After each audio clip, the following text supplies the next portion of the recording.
በግዕዝ ስለሆነ አትሰሙትም። በግዕዝ ነው። በዛሬው እሁድ በቤተ ክርስቲያናችን ስለ ክርስቶስ ምን ሲባል እንደሚታደር እየተረጎምኩ ልንገራችሁ።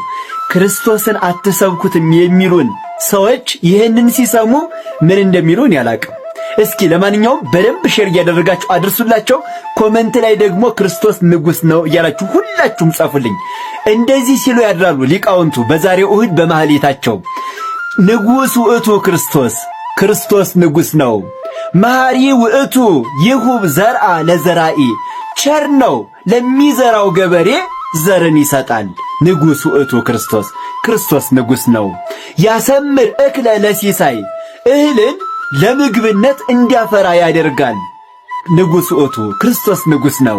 ያነስኦ እምድር ለነዳይ፣ ችግረኛውን ከምድር ያነሳዋል። ንጉሥ ውእቱ ክርስቶስ ንጉሥ ነው። ዘኢያሃይድዎ ሥልጣኖ፣ ንጉሥ ብልህ በ10 ዓመት በ5 ዓመት በምርጫ የሚወርደው መሰለህ እንዴ? ሥልጣኑን ማንም የማይቀማው ንጉሥ ነው። ክርስቶስ ንጉሥ ነው። ዘይዔዝዝ ትፍሥሕተ ለጻድቃኒሁ፣ ምን ይሄ ብቻ ለጻድቃኖቹ ለደጋጎቹ ደስታን የሚልክ ንጉሥ ነው ክርስቶስ። ወሰርአ ሰንበተ ለሰብ ዕረፍተ፣ ለሰው ልጅ ማረፊያ እንድትሆን ሰንበትን ሠራ። ገባሬ ሕይወት፣ ሕይወትን የሠራ ክርስቶስ ያርሁ ክረምተ በበዓመት፣ በየዓመቱ ክረምትን ያፈራርቃል። ንጉሥ ውእቱ ክርስቶስ፣ ክርስቶስ ንጉሥ ነው ሲሉ ሊቃውንቱ በማህሌታቸው ያድራሉ። በጣም ነው እንዲለካ ክርስቶስን የማንሰብከው። አትሰብኩትም? ኧረ ተው ወይ ለቀባሪው አረዱት። ሁላችሁም ኮመንት ላይ ክርስቶስ ንጉሥ ነው እያላችሁ ጻፉ።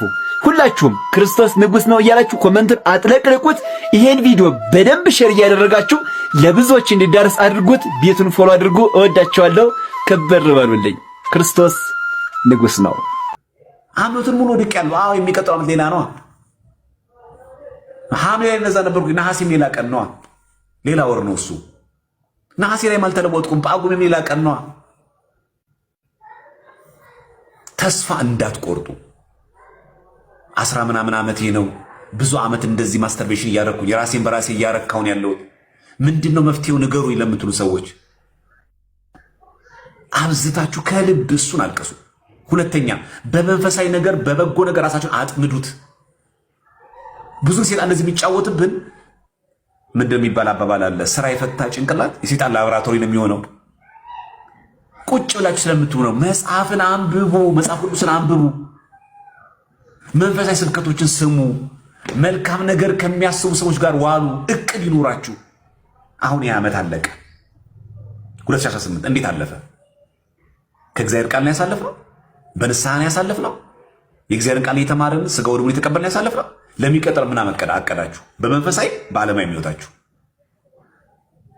እንደ መንፈሳዊታችን ክርስቲያኖች ነን፣ እንደ ዓለማዊ ደግሞ ኢትዮጵያውያን ነን አይደል? ሁሉም ሰው ሁለት ነገር አለ፣ ክርስቲያንም ነው ኢትዮጵያዊም ነው።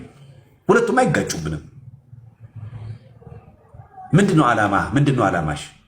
ምን አቅዳህ? 2018 ምክንያቶች ምን ነበሩ? ድክመቶች፣ የድክመቶቹ ምንጮች ምን ነበሩ? ምንጮቹ የራስ ድካም፣ የጓደኛ መብዛት፣ ከ30 ጋር ዝም ብሎ በመገናኘት ስልክ ማብዛት ነው።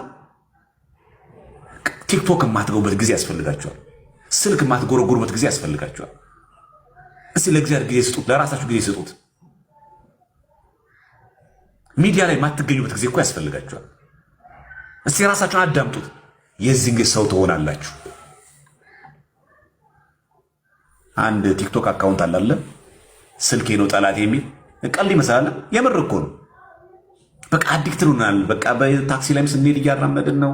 ሻይ ቡና ስንጠጣም እንደዘና የምናደርገው በቃ ጊዜ እንስጠውና ራሳችሁን አቆማችሁ አስቡት እስቲ 2018 እንዴት አለፈ? አሁን አንድ ወር አለችን ሀባ የቀረችን፣ እሷም ነሐሴ ናት፣ እሷም ፍስዳ ጾም ናት። በሉ 2018ን በእነዚህ አይነት በማስተርቤሽን፣ በጭንቀት፣ በድባቴ ዲፕሬሽን ማለት ነው። ጭንቀትና ስትረስና ዲፕሬሽን ይለያያል። ድባቴና ጭንቀት ይለያያል። ድብርት በጣም በሽታ እኮ ነው። በነገራችን ያላችሁ ሰዎች ፍልሰታን ጾም ከልብ ከቻላችሁ ሱባኤ ገብታችሁ፣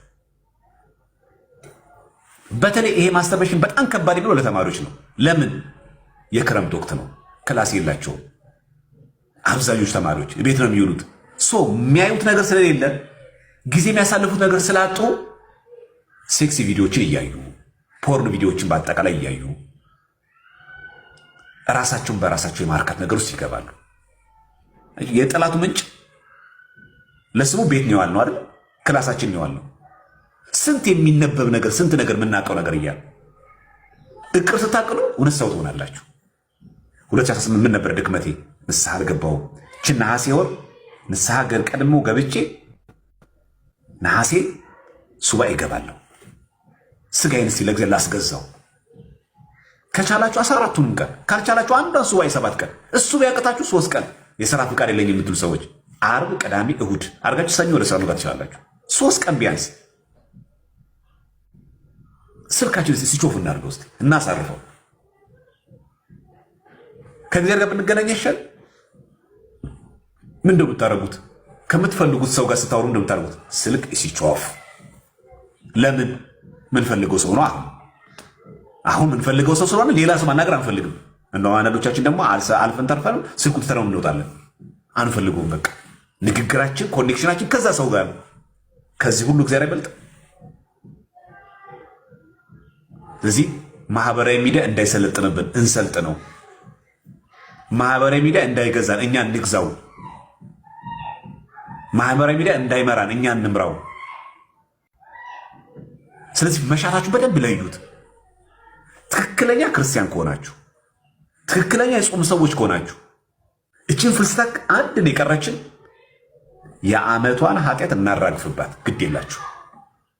በአብ ስም አጋንንት ያልወጣ በመንፈስ ቅዱስ ስም አጋንንት አይወጣም፣ ያውም ደግሞ አማኑኤል በሚለው ስሙ ክርስቶስ የሚለው ስሙ አይወጣም እያለ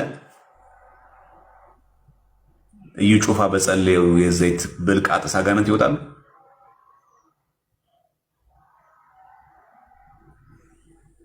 ማንን ነው የምትሸውዱት?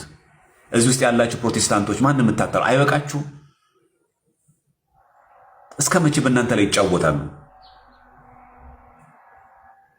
እስከ መቼ በእናንተ ላይ አይምሮ ላይ ድራማ ይሰራሉ? አይበቃም? ይሄ ድራማ ራሳችሁ ነፃ አታወጡም? ወደ እውነት ጎዳና አትመጡም? ቤተክርስቲያን የሁላችን አይደለችም?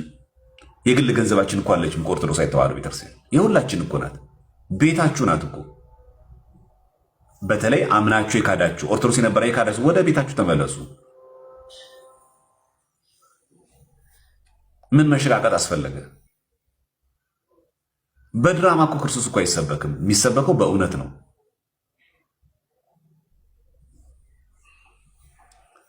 የተሐድሶቹን መናፍቅ የሆነ አሰግድም እኮ እጅ እየጫናል ተክሊል ይፈጽማል፣ ቁርባን ይፈጽማል። እጅ ጭኖ እኮ ነው እነሱ ጋር እሱ ጋር ያሉት ምናምን ጀሌዎቹ ሲወድቁ ምናምን እጅ ጭኖ ጸልዮ ያስነሳል ምናምን። እዚህ መጥቶ ደግሞ በኢየሱስም አጋንንት የሚወጣ ይላል። ትልቁ ምንፍቅና ትልቁ ችግር ይሄ ነው።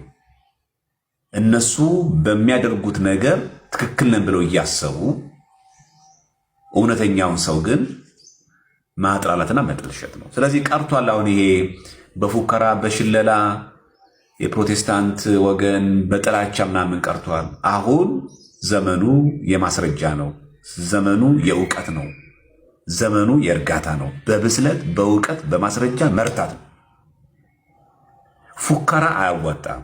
ሞንታርቦ ዘርግተ ምናምን እየነጠርክ ስለሄድክ ምንም የምታመጣው ለውጥ የለም። ኦርቶዶክስ ወጣት መጽሐፍ ቅዱስ አያነብም። ይሄ ዘመን ቀርቷል። የለም። ሁሉም አሁን ነቅቷል። ማን ምን እንደሆነ በደንብ ያውቃል። ደግሞ ምን እንተዋወቃለን። አብረን ተምረን አብረን አንድ ሰፈር አድገን እምነት ቀየራችሁ የመጣችሁ ሰዎች በምን ሄዳችሁም እናውቃለን። ምንም አትሸቃቅጡ፣ አትዋሹ። እንተዋወቃለን።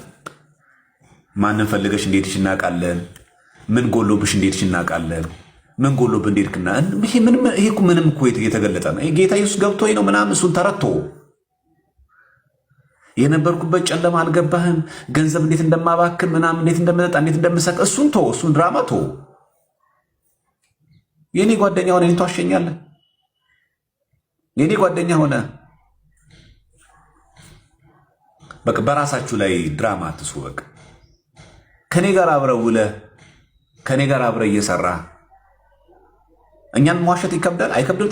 ትንሽ እንደው አይምሯችሁን አይከብዳችሁ?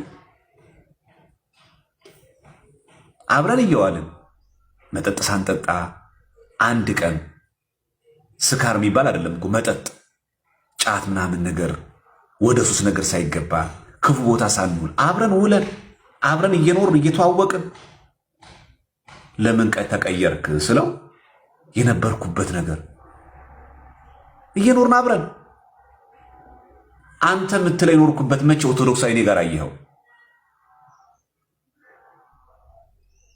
ከላይ የምታዩት ኮንሰርት የልጅ ሚካኤል አሊያም ደግሞ የአንድ ታዋቂ ራፐር ኮንሰርት አይደለም።